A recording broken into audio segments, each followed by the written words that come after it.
Welcome to the Plant Trainers Podcast, where we're helping people improve their quality of life through nutrition and fitness.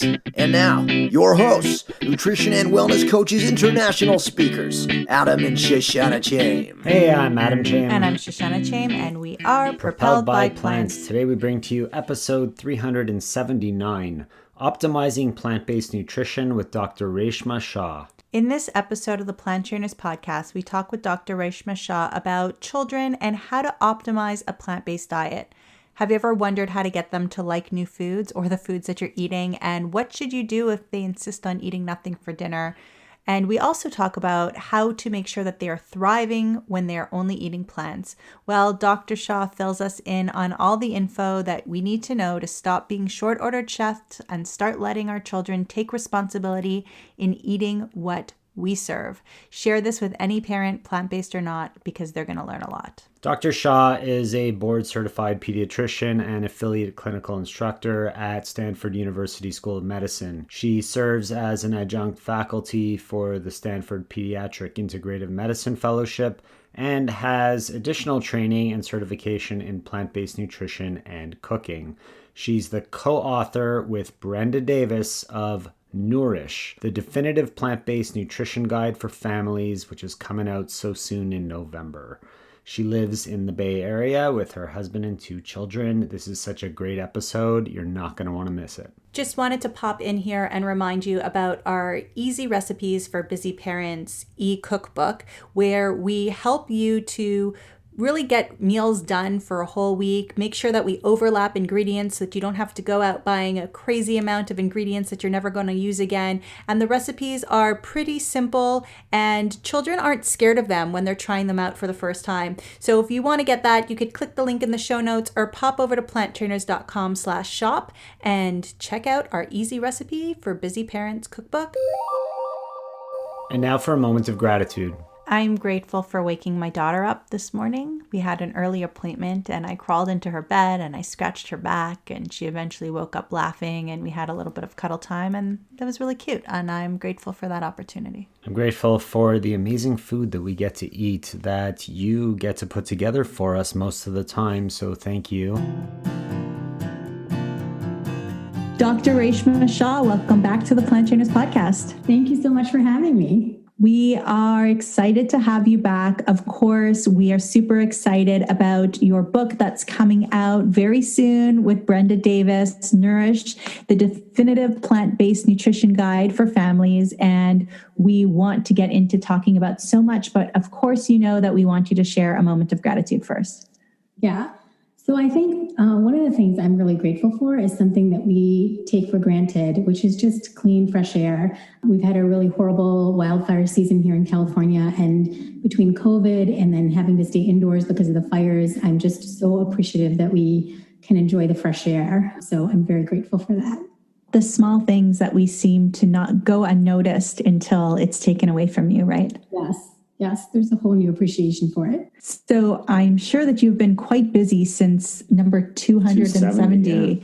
270. And we did talk to you about pediatrics, plant-based pediatrics, raising kids, and we want to get deep into conversation about that today, cover some extra bases, and really give parents an understanding that their children will be okay and what they can do to make it easier and what they need to pay attention to as we go. And I guess the first question that I really want to know from you, what your perspective is why parents should want their children to be plant-based, because I think a lot of people say, I want to be plant-based, but my kids don't have to be.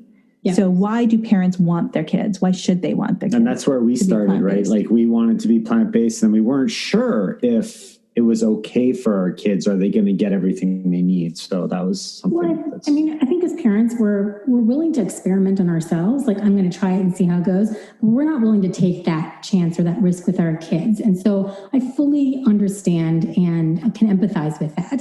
I think the main thing to look at is when you think about why kids should be plant-based, consider why you should be plant-based. And I guarantee you that those same reasons are going to be applicable to your children as well. So that fundamental why. So we know that a plant-based diet can not only promote and sustain health, but it can also prevent many of the chronic diseases. And as a pediatrician, one of the things I thought is, I'm not going to have to deal with like high blood pressure or diabetes or things like that. But we know that some of these chronic conditions are beginning in childhood, even if they don't manifest in terms of onset in childhood, the disease process is beginning to develop. So in terms of heart disease, we're seeing some of these atherosclerotic plaques begin. Autopsy studies have shown that they start as young as age 3, and by age 10, most kids have evidence of some of these atherosclerotic changes. So in terms of health, disease prevention, maintaining health, all those things that we would do for ourselves are also very applicable for children. And I think what's changed perhaps for me in terms of the last time we spoke in this conversation is a growing awareness of how the world is changing around us. And we talked about the California wildfires in terms of the environment and the ethical concerns. And I think there is a collective desire to live within our values and to really have all of our choices be an expression of our values. So in terms of protecting our health, protecting our planet, and in terms of the ethical reasons, I think all of those reasons are reasons we would want to sort of incorporate a plant-based diet for our children. And I think I try to empathize with parents' concerns and meet them where they're at. And so let's talk about the specific concerns instead of saying plant-based diets would not be appropriate for children. For those of the people watching on YouTube, I was kind of smirking when you were talking about the autopsies showing heart disease in 10-year-olds. And I don't want to seem like I was insensitive, but it always reminds me of the story where I had said that on the podcast once, and we got a letter in from a listener saying, I was listening to your podcast and you said that children of 10 years old already have heart disease. And I went and I looked it up on Google, and it appears that you're right. And I was like, oh, well, thank you, Google, for proving me right. It's important to clarify, right? So when we say children as young as 10, what the study shows is atherosclerotic changes in some of the larger vessels. And so they're not having heart attacks or heart disease like we would think of in adults, but that's those are sort of the beginning stages. And this is all based on autopsy studies. And we see for sure hypertension and type 2 diabetes in children. So yes, it is. And more importantly than just thinking about those plaques in the arteries, the thing I like to help parents focus on is that these are habits, right? We all have traditions and habits that we become used to. And the most important thing is that we're creating these foundationally healthy habits for our children. So when they learn to eat this way from a young age, there's not so much undoing when they get older. And that's what I was going to say, when things are running in the family, whether it's from genetics or whether it's from lifestyle, instead of getting yourself into trouble and spending your 30s, 40s, and 50s getting yourself out, just give them those good habits, give them that understanding. And will they stray from the nest, when they're teenagers or early 20s?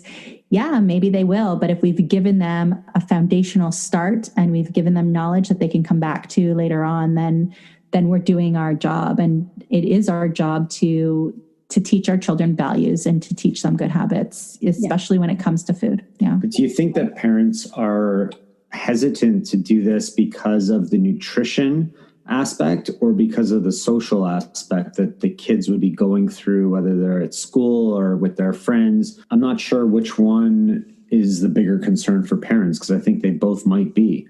I agree. I think they both might be. I think ultimately when you begin the process, it's about the safety issues. I think, if they don't eat chicken, if they don't eat eggs, if they don't eat, tuna salad sandwiches, where are they going to get their protein? I think it starts with a nutritional concern. As they go deeper and they start to incorporate some of these changes, then some of those moments of tension begin to surface, right? Like, well, we've decided to not eat these things, but there's a birthday party and there's going to be pizza, and I don't want my kid to feel left out. And the other thing that can happen too is, especially if you've got older children, is you might meet resistance from them. They might not be ready for the change. So I think fundamentally it starts with nutritional concerns and how am I going to meet their nutritional needs? And as they go deeper, some of these social issues and, I'm sure we'll talk about picky eating and all those things come into play. But I think it's both. It's not, one or the other. The other thing is, I think our society, we're taught to believe that it's requires, meat and dairy and eggs and all those things are supposed to be a significant portion of our plate. For me, I grew up in a vegetarian household, so it wasn't such a strain to believe that you didn't need those foods in order to lead a healthy life. And ease comes into it too, right? You're going to a restaurant. Well, it's easier to just order off the menu, or it's easier to pick something up on the way to gymnastics.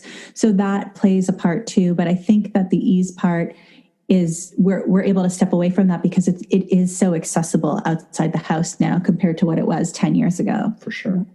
And I also think the other thing is, I don't know where this idea comes, but I think that people believe that if they're eating like, meat and potatoes or chicken and whatever, that it automatically guarantees that children are going to meet their nutritional needs. And we know that's not the case. So I think regardless of the diet that you're feeding your children, you need to consider, whether they're meeting their nutritional needs. And just because you include animal foods in the diet doesn't guarantee that you're meeting all your nutritional needs. And people will say, you need to be so careful when you're plant-based. And my response is normally, well, we always need to be careful. We always need to be mindful. We always need to take a lot of things in consideration. Just some things we've learned and become second nature, or some things we've just learned to ignore. And I think that kind of brings in feeding principles. And I know that there's a whole section in the book on general feeding principles. So what do our listeners need to know about that? Yeah, and I think one of the things I would emphasize when feeding children in terms of your approach, you're definitely going to pay attention to the nutrients and whether they're meeting, all their vitamin and mineral intakes.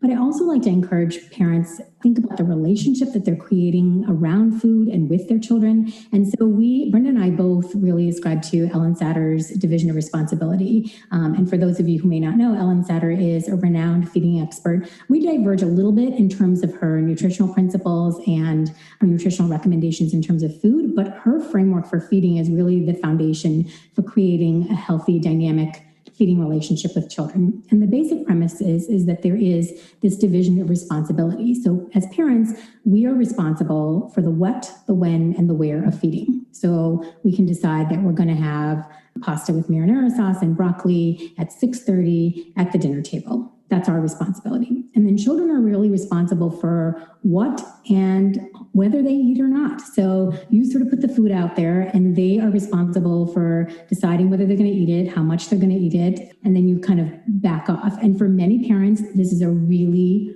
frightening, scary approach to feeding. And I don't think that you can go from, one extreme way of feeding to a beautiful division of responsibility feeding, Ellen Satter's approach, overnight. It's a gradual process. And you have to sort of trust and know that your children will learn to eat a variety of foods. They'll eat a healthy diet. But the more that we pressure, force, bribe, trick, all of that stuff, not only does it diminish the nutritional quality of the food that the children are eating, but it creates a really tense relationship with your child. So I think that's the basic framework, and every family is going to have to sort of determine where they are and how much of those principles they can incorporate and at what pace. So that's the basic premise. So let's play some situational dilemma.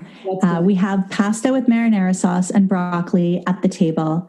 Child wants the pasta and the broccoli, and they're not willing to take the sauce. What do we do? So there's a couple of different scenarios. So some parents may sort of say, this is how it's made, and that's kind of your choice, and you're going to have to work around it. Or if you are a family that says, we'll have the marinara sauce on the side and the pasta, and everyone kind of make their own, then that's totally fine. The child eats the pasta, they eat the broccoli. And the key thing is you have to keep offering those foods. So the minute you sort of say, you have to have this in order to have that, or you have to, the child is going to become resistant. And if you keep offering it, maybe the 5th or the 10th or the 15th time, they'll say, maybe I'll try that marinara sauce. It looks kind of good, and you just have to create a relaxed environment around it.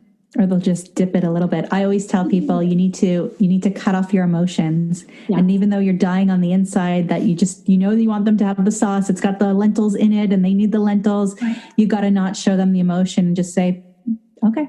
and let them go. Studies that have looked at the nutritional intake of children, like if you offer the food and you kind of let them go, that over the course of a couple of days, they end up meeting their nutritional requirements. So always don't focus on that one specific meal, but it's the grand scheme of what you're feeding them over the course of days.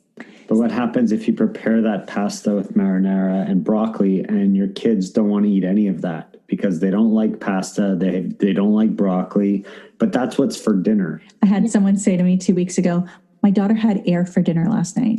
And I'm like, good for you for letting your daughter have air. A couple of caveats. So I will say that we're under the assumption that you have a child that does not have any underlying medical conditions. They're growing and thriving fairly well. So under those normal situations, what I would say is It's okay. You decided the what, when, and the where, and they get to decide the rest. The other thing I usually recommend is when you're trying new things or if you're trying a new approach, always have one or two things on the table that you know your kid will like, that they will eat. So this isn't about like forcing them into a certain situation or really tricking them. It's about like compassion, right? So you want to, without being a short order cook and not cooking multiple meals for everybody at the table, you want it to be sort of an inviting, calm, loving space. So don't try and trick your child or force them. Make sure there's at least one or two things. So if your kid really likes whole grain bread or fruit or something, you could, if you're doing pasta with marinara sauce and broccoli, maybe you'll have some fruit or some bread or something that you know that the child will readily eat and accept. And if it comes that they really are not willing to eat any of it, I think they'll be hungry at that. There's another opportunity for feeding, whether it's a bedtime snack or breakfast in the morning, they'll have another opportunity to eat. So talk about situation number 3. You have your pasta with marinara sauce and your broccoli, and child eats broccoli, a couple of pieces of pasta, and says, I'm really not feeling this pasta. Can I cut myself an apple? The apple's not on the table. Right. It's not something you need to cook or prepare. It's not an alternative meal, but it's an addition to. So where does that fit in? Yeah. And I think this is where the nuance comes in. So if you're going to be a strict satter, sort of like this is on the table, you're not allowed to go get something else.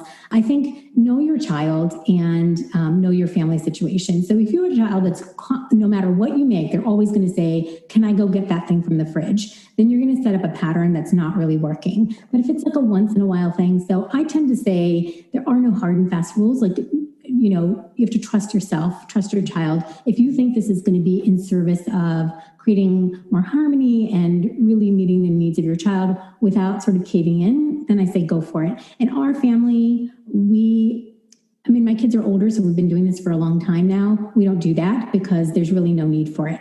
I rarely cook something that I know that someone really, really, really dislikes. It's just, there's no purpose in that, especially if I can serve something that people are going to really enjoy. What I always tell parents is, especially when you have older kids, the average American family, I'm sure it's the same in Canada, spends 18 minutes at dinner.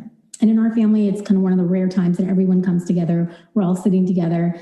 I want that time to be cherished. So it's not about creating battles and, you know, this is what I said and you can't do this. So if the apple seems like it's going to serve your child and serve you in the moment, then go for it. But if it's creating this sort of habit that they're always going to go for that extra food, then I might reconsider. I am not a fan of like, go make yourself a smoothie, go make yourself a peanut butter and jelly sandwich, because again, that's a habit you get into. You're teaching habits. But then there are the times where you try a new food that you're bringing to the table, so you don't know how people are going to react to it, or the occasional time when you make the pasta and realize it's not actually cooked and you don't blame anybody for not liking it. You know, like things like that happen. Invite like joy and humor into it. Like I've definitely made things where like, this is just not good. And we kind of make the most of it, you know, like try and make the best of it. So I think having some flexibility, and I think the more that you create that sense of structure, the division of responsibilities, scheduled meals and snacks, the more structure you have,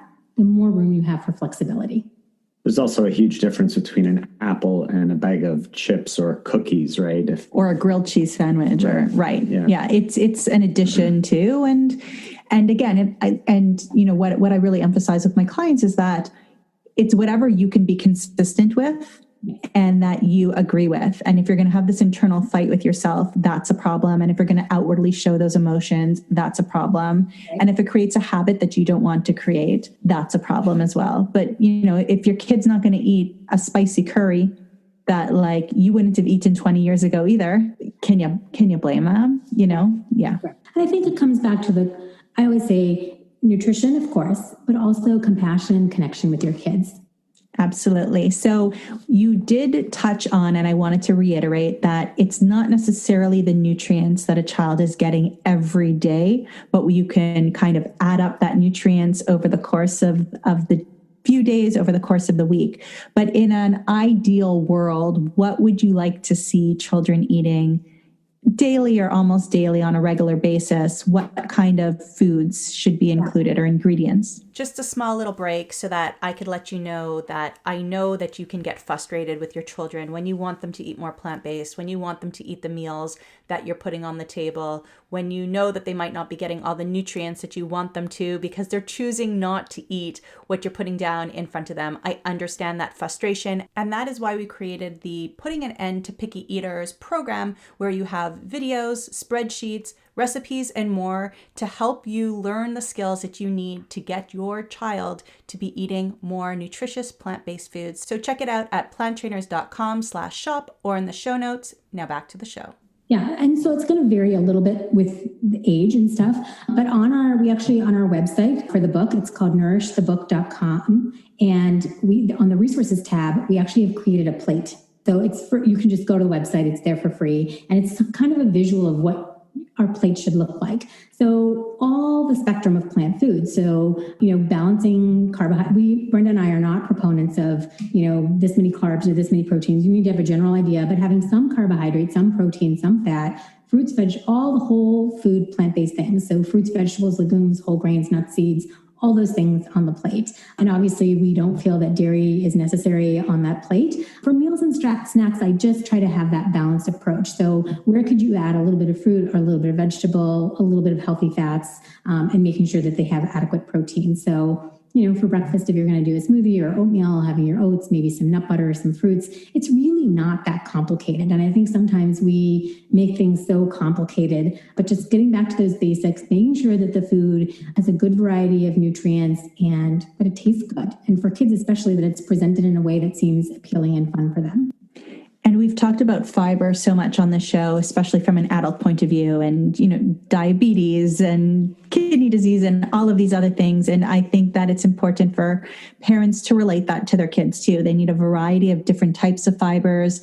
You don't need to say to the kids, like, have you had enough fiber today? You just do it and you get in that routine. Is there a difference between beans or legumes being processed into a hummus or being put on the plate or being mixed into a smoothie? Is there a difference in that texture of how that bean is being given and how that's going to react in the body? And is it good enough if it is hummus or in the smoothie? I think the key thing is variety. One of the things with fiber and young kids you have to remember is that for adults, pretty much the more fiber, the better. It's really difficult to get too much fiber in your diet, but for kids, you can get too much fiber. So especially one of the nutritionally vulnerable periods of time is when kids are starting when you're introducing complementary foods. So they're doing less breast milk or formula, especially at a year of age when they're sort of, stopping the formula altogether and perhaps weaning off of breast milk, and they're starting to eat more solid foods. Their stomachs are pretty small. So too much fiber in young kids can actually make it difficult for them to meet their caloric needs. So I actually think having some more sort of processed foods in the form of pastas or hummuses or things like that can make it much easier for kids to meet their caloric requirement. I think eating a variety of foods, whether it's hummus or whole beans or edamame or tofu, I think the key is just variety. For some kids, they may really not like chickpeas, but they'll eat it in a hummus. So just experimenting and not being too rigid with like it must be 100% intact, unprocessed, but just enjoying the food. I get a question all the time about the older kids, and for families that are transitioning their older teenagers almost, or even if they are teenagers, to a plant-based lifestyle, what are they going to do when they're moving out of the house, going to university, and they're just going to change their diet? How do I get them to continue? I have to instill these values, but they're pushing back. What do you say to those families? So I think the key word that you used that really kind of frames this whole conversation is, how do I get them to? And the answer is you can't get them to. The most important thing is that you provide them with the tools, and then it's up to them, because you can't force them, right? Like if they're going off to college, if they're going off to university, if they're moving out of the house, you can't control what they eat. And if we've done a good job building that relationship, regardless of what they eat, you're still going to have that sort of loving connection. I think the most important thing parents can do is to provide a variety of foods, to model good behavior, and to create a really nourishing, healthy environment around food and feeding. So we've talked a lot about what to feed our kids or what to give them, but what about when it's time to cut them off? And we want to say, you know what, too many rice cakes, or no, this is not the time to eat, don't eat now, or that's too much candy. I think that we've learned that no is a dirty word and parents don't like to use no with kids, but there's also this fear that I think we do need to get over in a certain way. But there's also this fear of we don't want to create eating disorders in our children. And if we deny them the candy, or we deny them the chips, or we deny them the fifth burrito, we don't want to see them be overweight. We don't want to see them feel sick later. But are we going to create some kind of eating disorder or some kind of mental health issue because we're telling them no around food? I have so much empathy for parents because I think it can be a really difficult thing. We hear all these messages about heart disease and diabetes and obesity, and the last thing we want to do is to have our children suffer with these things. But studies have shown repeatedly that when parents push kids to eat broccoli, kale, whatever it may be, they eat less. And when parents restrict kids from eating, they eat more. So the best thing that we can really do is to kind of get out of their way. I think if you have certain foods that are creating tension or making a sense of conflict, consider not having those foods in the house. And I don't mean from a restrictive way, like we will have no sugar in the house, we will have no sweets, but we are a family, we don't have soda in the house. Like it's not an issue because it's not in the house. But I think allowing your kids to eat, and a few years ago, I actually took a different approach to Halloween. So we've been plant-based for many years, but when my kids were younger, we weren't fully plant-based. And when they would go trick-or-treating when they were little, there was this idea like you can only have one or two pieces because that's the rule, and I don't want you to get a stomach ache. And I remember one year I took the advice that many eating experts had been giving, which is have all the candy you want. Like literally, it's Halloween, you have all the candy you want. And I remember, especially my youngest one looked up at me and he said, "You mean I can eat as much as I want?" I said, "Yep, you can have as much as you want." And when that limit was taken away, he had two pieces and he was done. But the minute that they feel like it might go away, I might not be able to have it, it becomes so much more tantalizing. And I think it really goes against our intuition as parents to say, you can have as much as you want. But the reality is that I think they sort it out themselves. And I think the more tight we are with the regulation and the control, the more prized those foods become. And then you come into situations where kids are either sneaking or they're hiding, or when they do have access to these foods at a friend's house or grandma's house or somewhere else, that it just unleashes this sense of wanting. So I actually don't really think that restricting kids, it serves them and it certainly doesn't serve us. It just doesn't feel good. So my youngest is now almost 16 and he's in that sort of growth spurt phase. And sometimes I'm astonished at how much he can eat. And I realized like he needs to eat it. He'll have, 3 servings of whatever I'm making because that's what his nutritional needs and requirements are. And maybe the next day at breakfast, he won't eat so much. So I think if we can back off and kind of let them sort of do what they need to do, it works out well. Now, I'm not saying that can happen overnight. And I think for parents, one of the best things to do is when that feeling comes up, like, oh my God, I can't believe they're having another helping of this, or, oh my God, I can't believe that, she wants another thing of dessert, is to just notice that feeling and to just acknowledge it. And it's okay. We're parents. We really want the best for our children, and to take a deep breath and to just kind of try and, I know you've talked about this a lot, not have so much emotion around it. Talk about that feeling. It's also, if they're going to have all these candies at Halloween and eat as much as they want, hopefully they'll recognize and have some awareness around how that made them feel after they had so much of it, so that they remember next time, maybe I won't go all out when I have the opportunity. And I'll tell you, like, after a while, like, I remember we had to throw out the Halloween candy because it had been so many months and it was still sitting there. So I think, and if those foods cause you a lot of anxiety, I might just think about not having them in the house so it doesn't create that battle. So let's say you let them have all because, Halloween's around the corner. So let's say we let them have, or maybe, it's around the corner. So they have the candy, you pull out, so let's say you're plant-based. So you're clearly going to pull out anything with dairy in it, right? So you're going to get rid of all of that, and you let them have what they want, and they keep the rest in the cupboard.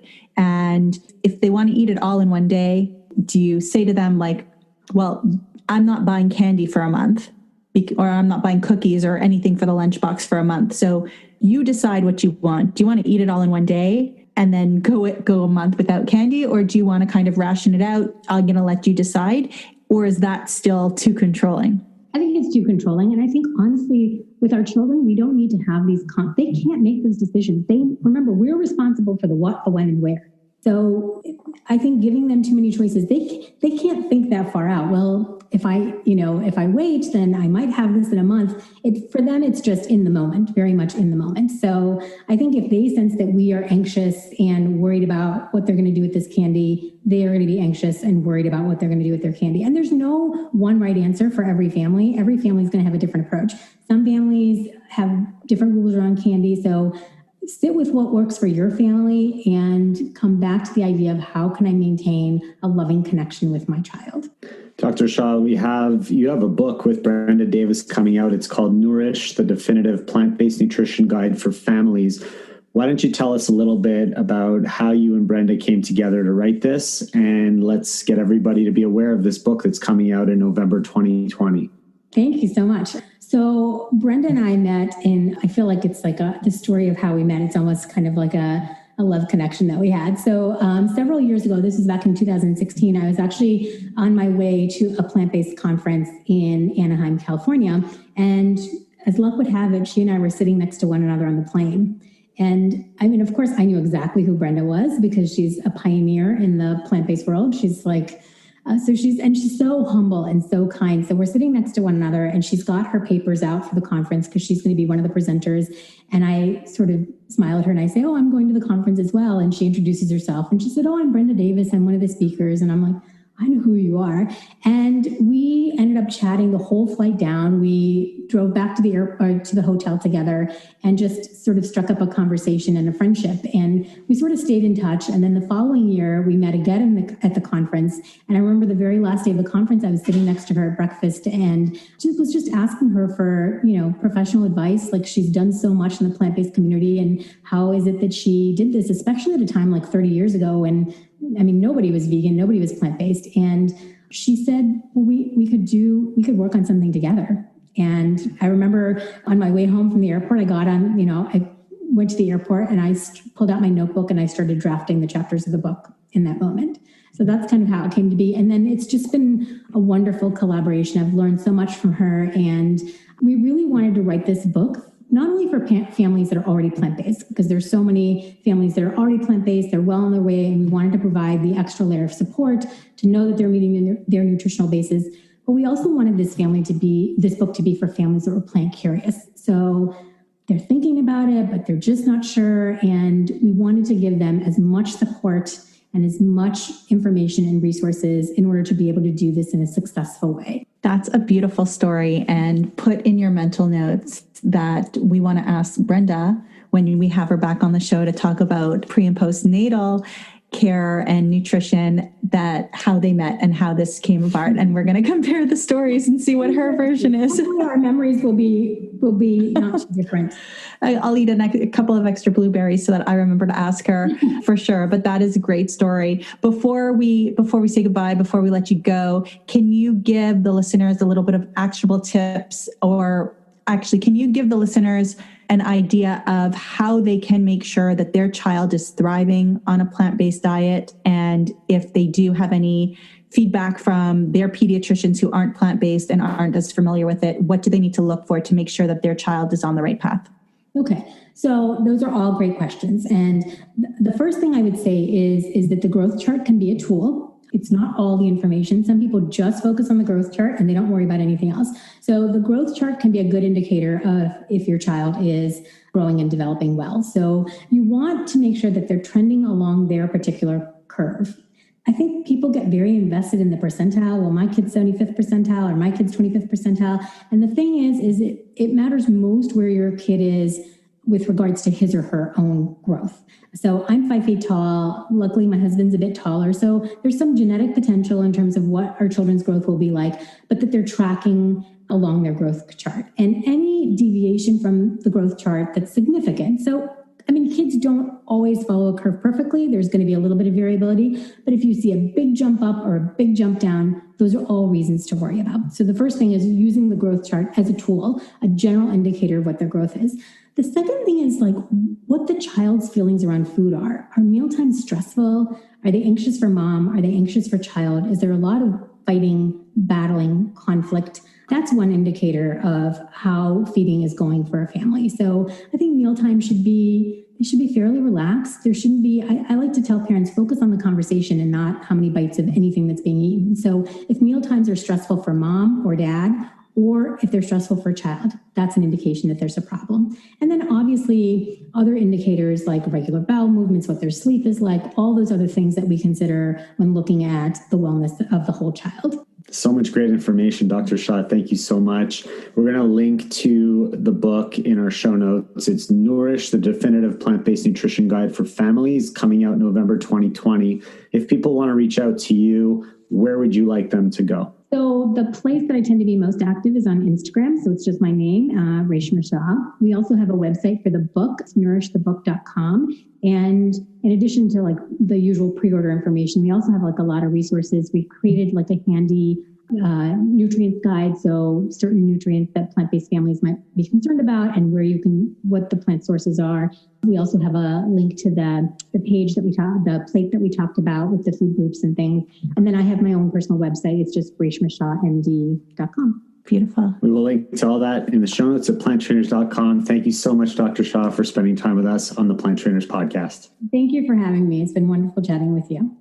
Thank you all so much for listening to this edition of the Plant Trainers podcast. We want to make sure that you subscribe on iTunes, Google Play, iHeartRadio, Stitcher, or any other podcasting platform. We really appreciate the feedback we receive from you. Every time we get a 5-star rating or review on iTunes from one of our fans, it really helps other people find us just like you did. Thanks so much to our patrons. To become a patron, visit us at patreon.com/planttrainers. Even supporting us with $1 really makes a difference in the quality of the show. And don't forget to connect with us on Instagram and Twitter. Our handle is @PlantTrainers. Like Plant Trainers on Facebook, join our newsletter, and check out our website at planttrainers.com for awesome recipes, a list of our services, and of course, our latest podcast. We encourage you to email your questions to info@planttrainers.com so that we can help you improve your quality of life through nutrition and fitness. So we hope we've inspired you today. Join us again next time and have a healthy day. Or is that too corny? It's a little cheesy.